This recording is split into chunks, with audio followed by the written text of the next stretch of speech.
Okay. All right. Well, welcome to Baking in Security with Ghost Nomad. That's me.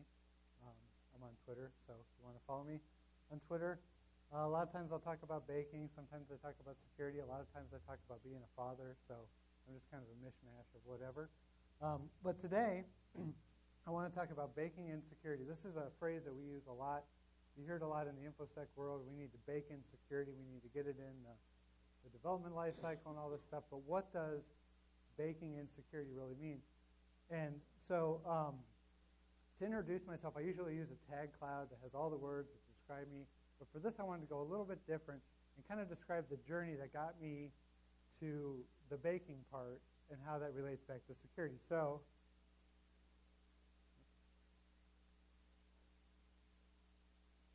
here I am baking. This is very crudely drawn stick figures. I do apologize, but this is baking. This is where I'm at right now. But how did I get here? And so as a kid, I think most of us found some technology that we decided we wanted to get into that brought us into security. And of course, there was the first computer that I ever saw. Well, okay, this might be a bit of an exaggeration of the first computer I ever saw, but I was trying to get a point across. I'm not quite that old. That's probably more like the first computer I ever saw. And so seeing those computers, playing with them, it really got me wanting to do more with it. My father had one of the TIs that you plugged into your TV, and it had the cassette tape, and you plugged in the giant cartridges. That was my first experience with computer, and it kind of went on to the Commodore 64, and then my grandfather had a 8086 and on up. And so I just really liked working with computers. And then in high school and all through college, I had to find a way to pay for college. And so I went into construction. I did a lot of ripping apart buildings, but somebody else could build them, and then I got into some of the carpentry. I spent most of my time doing the painting, finished painting, fixing all the drywall mistakes, those types of things, which ended up leading me to getting a degree. Now, when I first went to college, I'm like, I want to do computers, because that's what I've always liked. I learned binary when I was 8 years old, and I just want to do this. Well, I started a computer science degree and found out that I really didn't like coding. I like to do it for fun, but I couldn't do it in the time frames that my professors wanted me to. And actually, one of my first professors said, 50% of you are going to fail my class, and in the next class, 50% of you are going to fail the class. And to me, I was like, okay, I think I can get through this. By the time I got to the second class, I didn't fail it, but I'm like, this is not for me. And so I actually switched and got a degree in accounting. Kind of a big turnaround. But at the university I went to, there was two types of computer science degrees. There was the engineering degree, which means lots of math, which I am horrible at, which is funny that I got an accounting degree. Or you could do a business-focused computer science, and that you had to take accounting, economics, and I really enjoyed that. I had done it in high school, so that's the route I went. So what did I do with my accounting degree? I went and became an auditor, and everybody ran away from me out the door. And so I spent about 14 years as an auditor. 5 of those were doing financial records for government. And I'm like, I cannot work with numbers for the rest of my life. This is horrible. I'm dying here.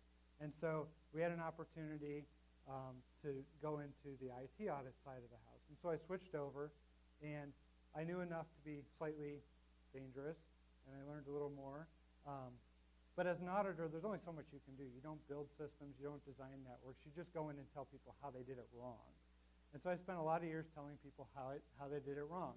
I left government, went into the private sector to a financial institution, and I decided, you know what? I really want to get out of audit. I don't want to be the Darth Vader guy anymore. I don't want to be everybody hated ragdoll.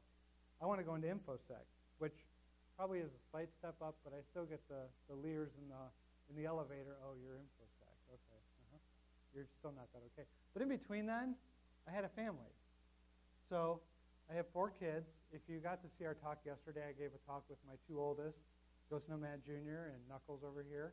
I also have 2 others. I have a 6-year-old. He just turned 6. And my daughter is about to turn 4. So I have 3 boys and a girl. And having kids is really interesting, especially when you're in information security, because you know everything that's bad, and you want to protect them from everything that's bad. But you also know that if you don't give them the tools to do what they need to do, they're just going to fail like everybody else does. So you got to give them the right tools and not just, try to put them in a box and not let them do anything. And it was really my kids that inspired me to take this next step.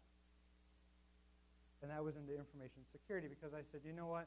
I'm not real happy with being an auditor, and I'm probably getting more and more crabby as the years go on, and I don't want to be crabby with my kids. So let's go into InfoSec. Let's do something completely different, but still slightly the same. So now I shout out secure, secure, and everybody thinks I'm crazy, like the rest of us. So how did I get to baking from security? Well, it started about a year and a half ago. New Year's Eve was rolling around, end of 2010.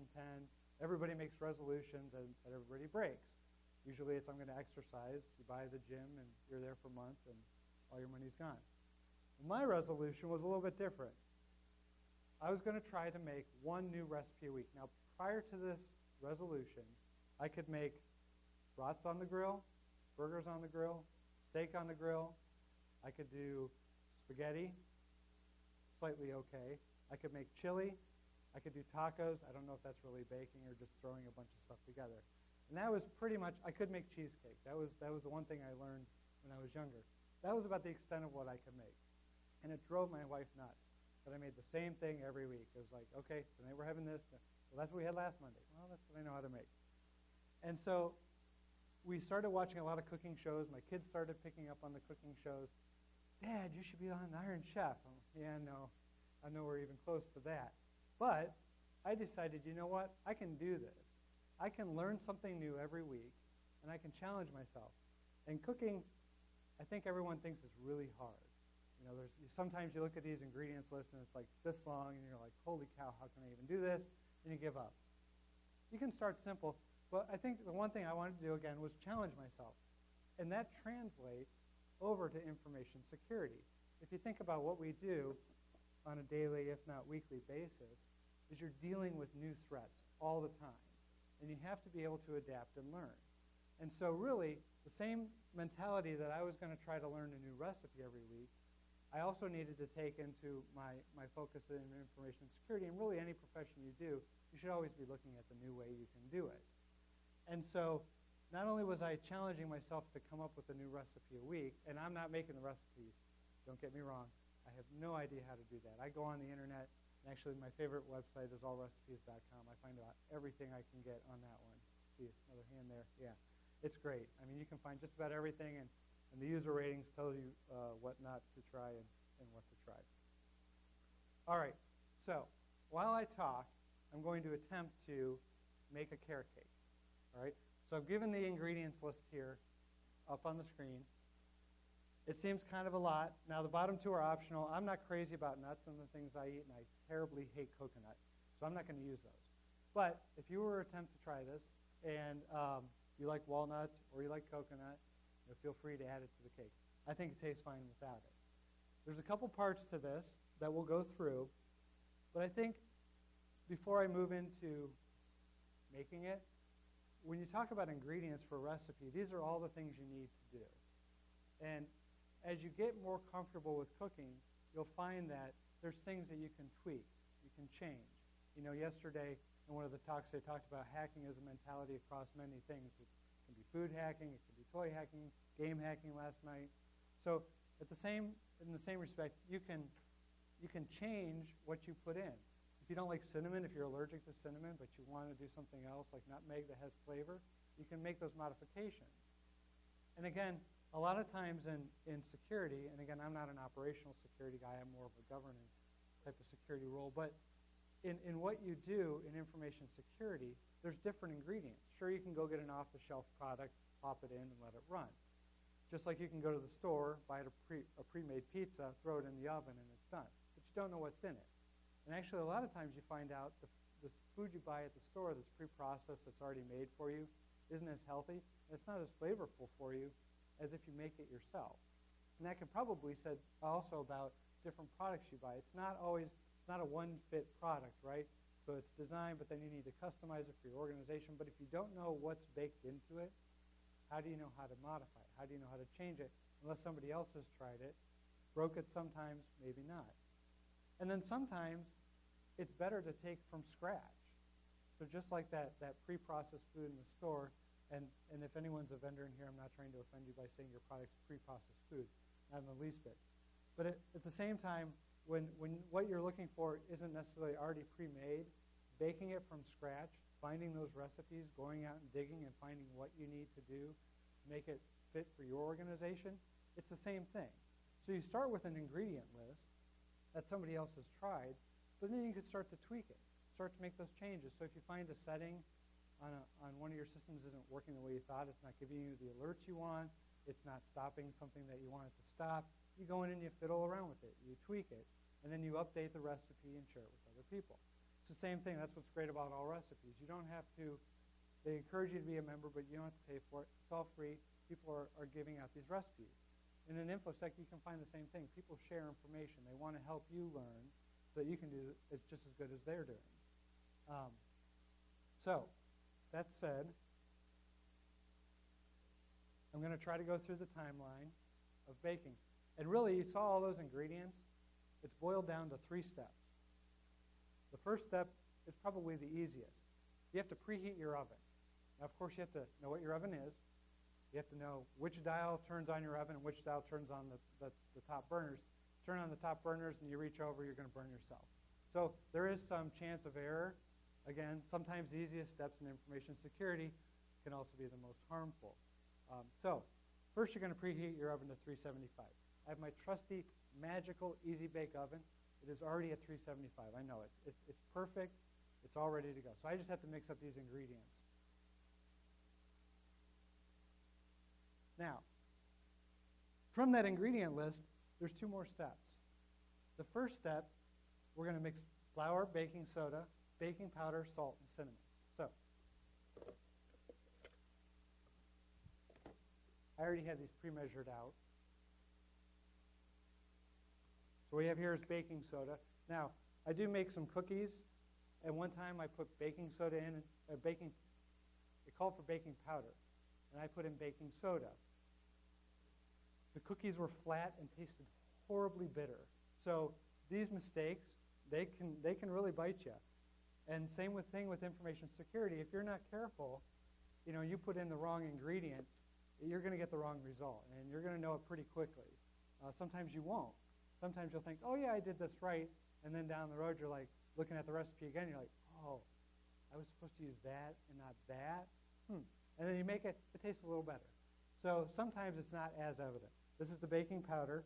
So we're using both baking powder and baking soda, so you can't mess that up on this recipe.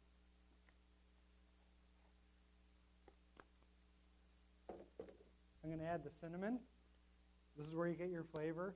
Again, if you're allergic to any of these ingredients, these will be in the final product, so don't taste it because I don't want you to have to go to the hospital. But cinnamon. And then we have our 2.5 cups of flour. And try not to make a mess up here.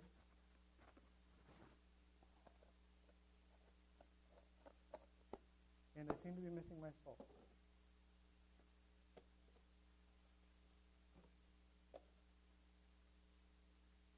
Oh, it's right here. Okay, so this is what's called the dry ingredients. Okay, so that's the first step. Usually when you're baking something, breads, desserts like this that need to rise, these are your dry ingredients. So they always tell you to mix them up. So what we're going to need to do, just to get everything mixed through, we're going to take our spatula, get it all mixed around.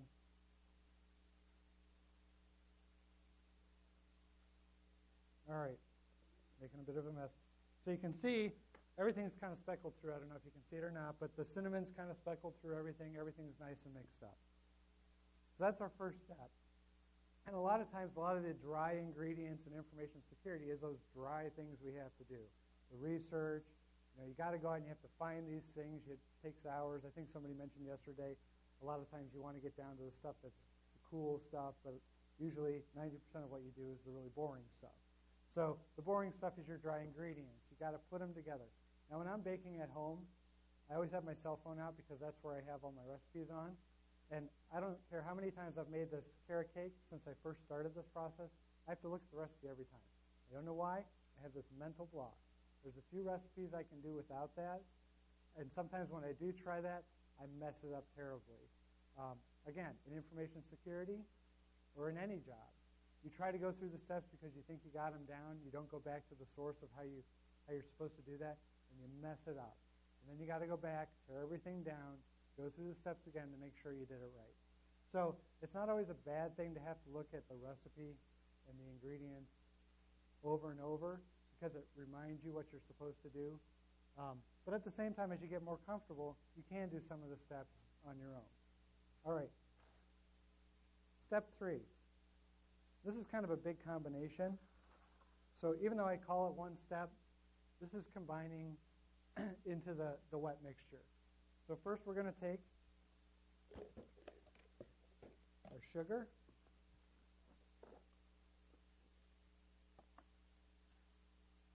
This is the part we all like, right? The sugar.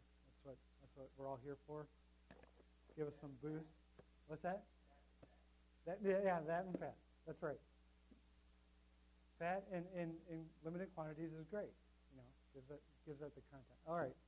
Now, oil. When I put this oil in with the sugar, it's going to look really gross. And actually, when then I add the eggs, it's going to look terribly gross. Don't be afraid of how things look when you're putting them together. Because oftentimes, the end result is fantastic.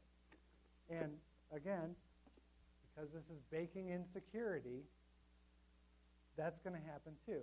You're going to be putting things together. It's going to look terribly difficult. It's not going to look pretty. But by the end of it, you're going to get there, and it's going to work properly. So we've got the oil and the sugar. Now we need the eggs right here in front of me. Now, this is probably the hardest step. Cracking the egg and not getting the shell in there. Always have a spoon ready to get it out. Because if you haven't cracked an egg, this may be news to you. If you've cracked an egg and you've had this, an eggshell inside of an egg white is almost impossible to get a hold of. As soon as you stick your finger in that egg white, it shoots off. It's like trying to catch a greased pig, probably. I've never done that, but it probably is. And so always have a spoon handy, or just make sure that you're really good at cracking eggs. So, I did it without getting shell.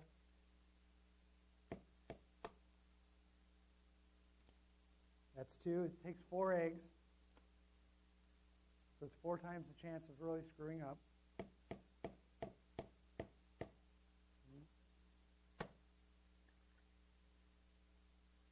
No shell.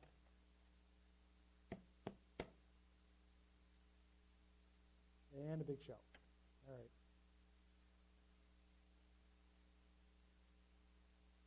All right, so that's what you can do. You can get a shell in there, and that's not going to taste very good if you get it in there. Again, if you mess up what you're doing, you're going to wind up with something that's going to kick out. You're going to get an alert in your systems. You're like, whoa, what's this? But it's not really anything. It was just junk you left over. So you got to make sure you get all the junk out. Only leave the ingredients you want. Now, we have to mix these together, and then we're going to add the carrots. I forgot a step. That's funny. So, little QA. Can anybody find what I was missing? I probably wasn't up there enough. Yeah. No, got the eggs. Yep. Pineapple. So, if you're using my slides to make this, don't. I'll try to fix it beforehand, but when you add the carrots, you also add the pineapple. But first you have to mix the eggs, the oil, and the sugar together, and that's always a fun job. You can use a mixer. I tend to like to do it by hand, but then again, I like to do stuff on my own anyways. How many of us are scratch your own itch type of people where you don't get something and you're like, I'm just going to do it myself because I know if I try it some other person's way, it's not going to do what I want it to do. Same thing. All right, that's nice and mixed together. We're going to set that over here. Now, Carrots. You can buy the pre-shredded carrots. Personally, I like to shred my own carrots. This is the second most dangerous thing. The first one, if you eat a shell, it's not going to taste very good, and it gets stuck in your throat, scratch up your throat, end up hacking up. Not pleasant. Shredding carrots, you could shred your finger with the carrot. So you got to be careful. My advice, when you get down to the little nub of the carrot, don't try it because your finger is going to come off with the carrot. So we're going to shred this. It goes pretty fast. The other trick I found when you're shredding something yourself, as it starts to get angled, turn it, it shreds a little easier. And again, these are the tricks. You know, it's not just baking. It's anything you do in life. You find those little tricks. Yeah, I'm going to stop now because I'm sure you don't want my finger in what you eat. But you find those little tricks that make things a lot easier to do, right? So, hey, if you do it this way, you're not going to run into all these problems. So same thing. So we shred the carrot.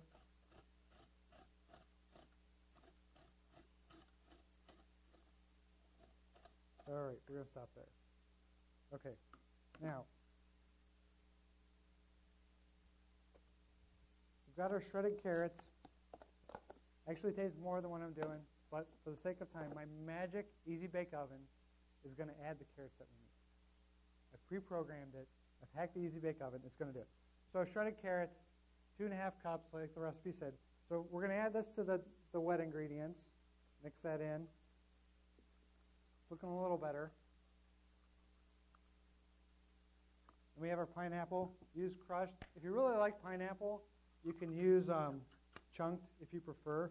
I'm not a big pineapple person, so the recipe calls for the crushed pineapple, and as a non-pineapple person, I actually can stomach it. So it actually tastes pretty good. If you don't like pineapple, give it a try because you probably won't taste it that much. This is actually, between the carrots and the pineapple and the sugar, is really what adds the sweetness to it. And the title of this recipe is Moist Carrot Cake. If you try it without the pineapple, it's probably going to end up dry.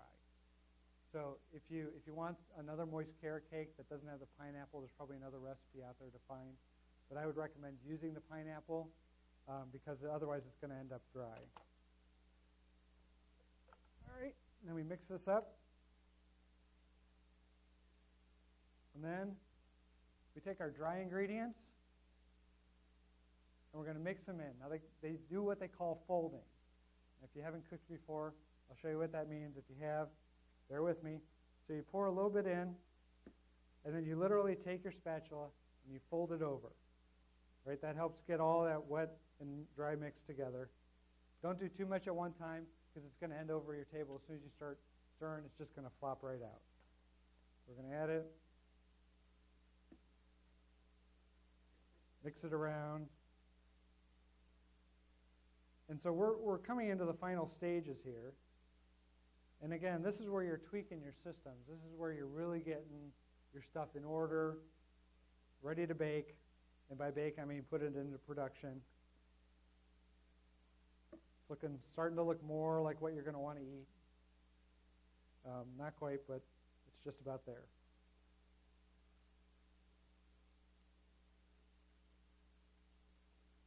Give me a second here.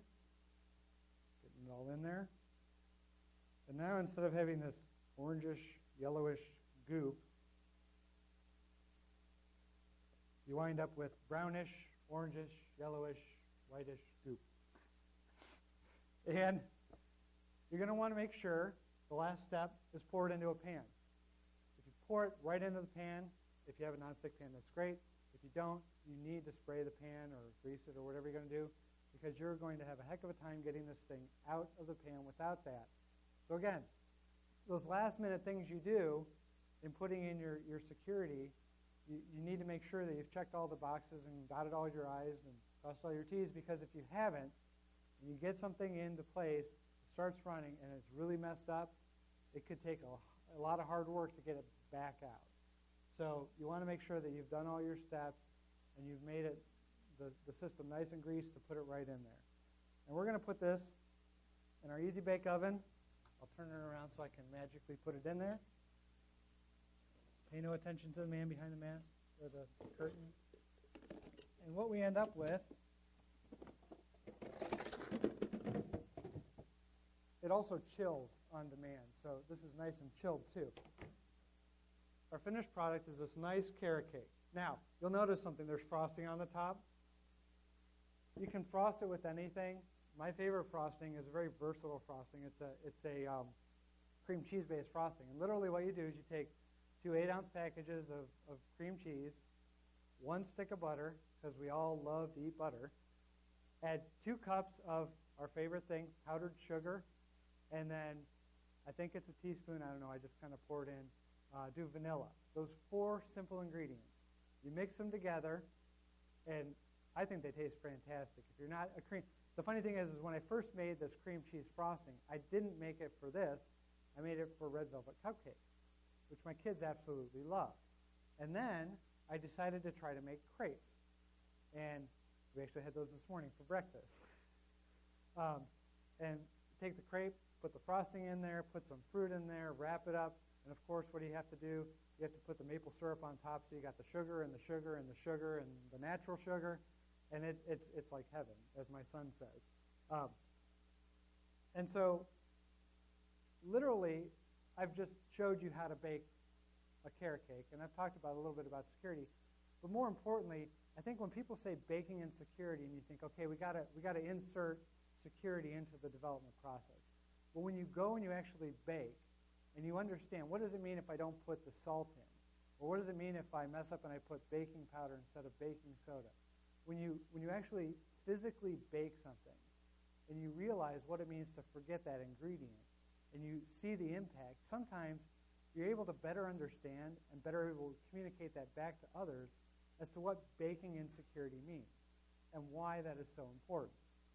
And so probably the question on everyone's mind right now is, so I made this resolution to do a new recipe every week for a year. Did I actually stick to it? And the answer is yes. The first year I made 86 new recipes. So I should have done 52. I did 86. They weren't all massive things. One of them was the cream cheese frosting. You may say, well, how's that a recipe? Well, it is. I mean, we have little things in our systems. We have big things in our systems. And each one requires some attention. So it's important that you try not only to do these big, massive things, but also to do the little things. Because sometimes when you do the little things and you mix them with the big things, you end up with something like this, which is a carrot cake with a nice cream cheese frosting. And so that's what, and not only did I do that last year, but I decided again to do it this year. And so I'm still baking. I'm still cooking. It's more than baking. One of my favorite recipes, and I never knew it existed, and I'm probably going to not say it right, is if you like pasta and you like bacon, you really should try this. It's called amatriciana. Now, I've seen it once on the cooking channel since, and they use prosciutto instead of bacon, but I'm not fancy like that, so I just go out and get really thick bacon. But you literally take bacon. I use a pound. They call for 3 strips, I think, in the recipe on allrecipes.com. I use an entire pound. And you render the bacon. You get it nice and crispy. You pull it out. You throw garlic and onions in there. And then once that's got nice and soft, about 3 to 5 minutes, you throw in a couple cans of stewed tomatoes. You let that simmer for a few minutes. You crush those stewed tomatoes. You leave in the bacon, obviously.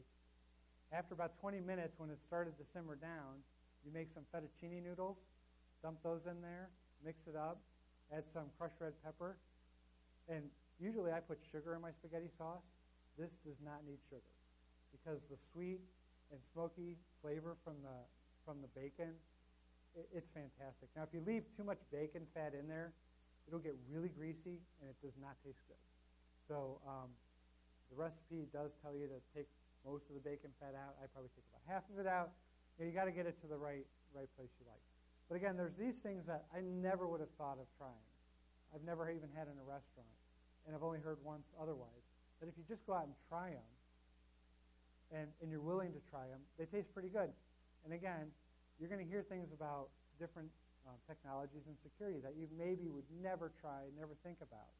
But if you just go out and try it, or try building it yourself and seeing if you can understand how it works, you may find that the end product you get is much better than you ever expected.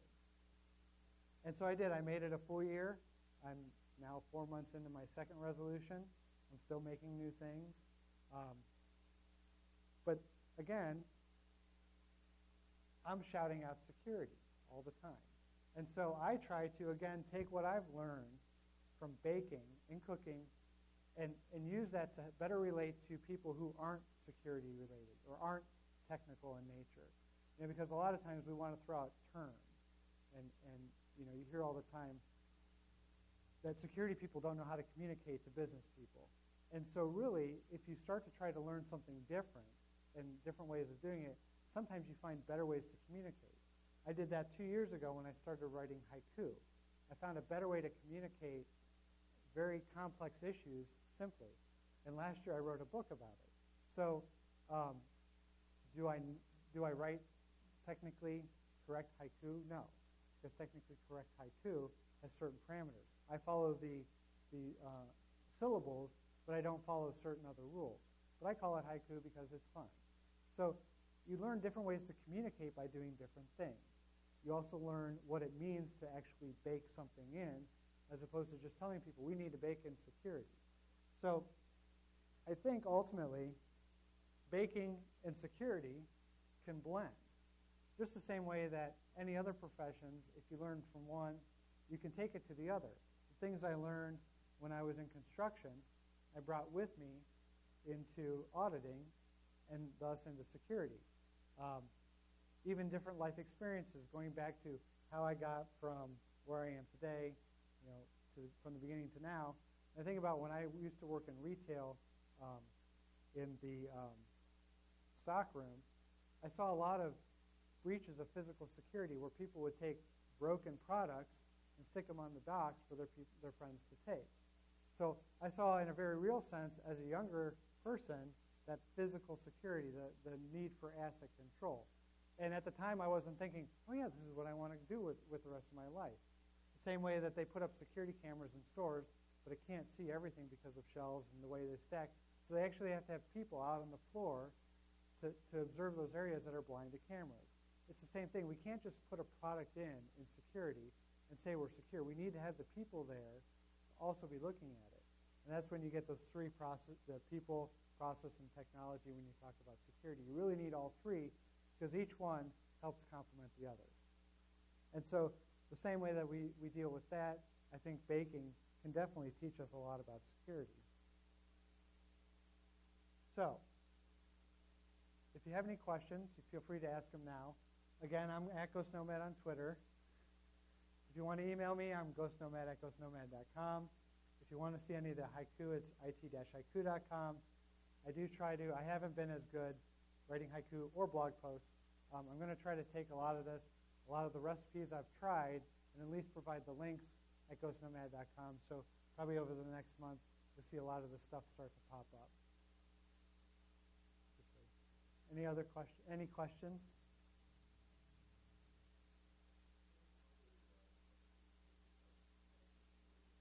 That's a good question. One recently, actually, I made it last week.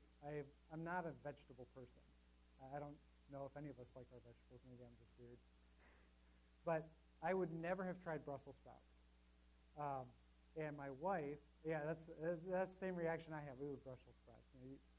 And my wife found a recipe in her magazine, ripped it out, set it over, and it was called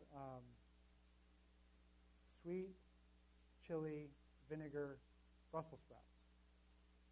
Okay, I don't like vinegar. I don't put vinegar on my fries. That's not me. But I'm like, okay, I'll make it for you. So what you do is you just cover the Brussels sprouts in a little bit of olive oil and salt, throw it in the oven I did it for 30 minutes. It did a little too much, so probably in my oven down to 25 minutes. And then you take a cup of sugar, a cup of vinegar, get that mixed in, crushed red pepper,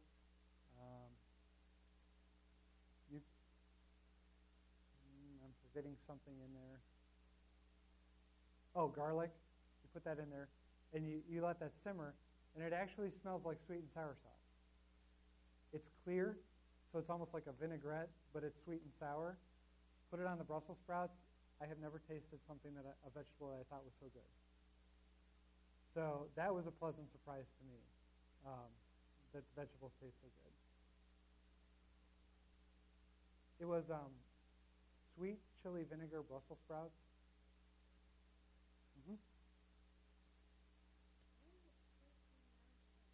First thing I ever cooked for the resolution.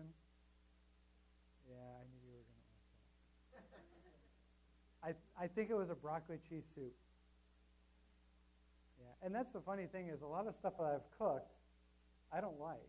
I don't like seafood, and I've cooked crab cakes. I've learned how to properly cook scallops. I don't like mushrooms, but I make a mushroom risotto. I just pick out the mushrooms. It's actually pretty good. And then and one of the derivatives of that is this is where I branched out. I took some scallops, cooked it with andouille sausage, and squeezed a lemon over top of it. And both the andouille and the scallops were phenomenal because that lemon just kind of crystallizes right on it. And you put that over top of the mushroom risotto. It's fantastic. And again, risotto, I've watched some of the cooking shows, and I'm like, that's fancy. It takes a lot of work. It's actually pretty easy. I mean, you just kind of throw the ingredients in and let it simmer for 30 to 40 minutes, and voila, you've got it. So I think it was broccoli cheese soup, but I'm not sure. Any other questions?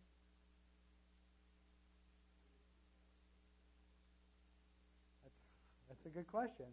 It actually came from when I was auditing. I was trying to find a handle to go by. And so my first Yahoo email account was Ghost Audit. And I'm like, I really don't want audit in my name. And then I thought about it because I was working for the state. I was traveling to clients. And I'm like, I'm kind of a nomad. So that's Ghost Nomad because I'm never really around the clients, but I'm always there. So that's kind of where that came from. Anything else? Yeah, we can eat the cake. Nobody asked me the important question, though. Which recipe went horribly wrong? Because that's probably the most you learn is when it goes horribly wrong. We were on vacation last summer, and my kids wanted queso. And I'm like, okay, I'm going to do this. So I searched everywhere for a good queso recipe. Couldn't find it. But I can do this on my own. Go out. I got, I think, 2 pounds of cheddar cheese. I had garlic powder. I had all this stuff. Threw it all in. I didn't know anything about working with jalapenos, serranos, poblano peppers. So I actually probably did the wrong thing, and some may say I did the right thing, but I took out all the seeds and just used the peppers, right? Because I'm thinking, oh, the peppers is what's hot. It's actually not. It's the seeds. Threw all this stuff in, threw garlic powder, and the kids were asleep when I finally finished it, and my wife and I tasted it, and I almost threw up. It was horrible. Don't ever add garlic powder to queso because it's just not meant to be in there. I recently, my son had given up eating chips for a while, and I make some soft pretzels, and he's like, I want to eat queso with the soft pretzels. I'm like, okay, I'm going to do this. So I got on, and the most simple recipe for queso that I found is, as much as it sounded gross to me at the time, is you take a small block of Velveeta cheese, melt it down, throw in some serranos and poblanos and jalapenos. I cut about half to 3/4 of the seeds out because they don't want that too hot, but it's still pretty good. And then you just take a can of fire-roasted, like a 10-ounce, 12-ounce can of fire-roasted diced tomatoes, throw it in there. It's fantastic. At least I think so. Sure. First kind of cake well, that goes back to before I started this, which was cheesecake, which is my favorite. So, anybody else? Okay, I'm going to cut this magic cake, and if you want some, you can come up and have it. And if you have any other questions, again, feel free to contact me or hit me up in the hallway.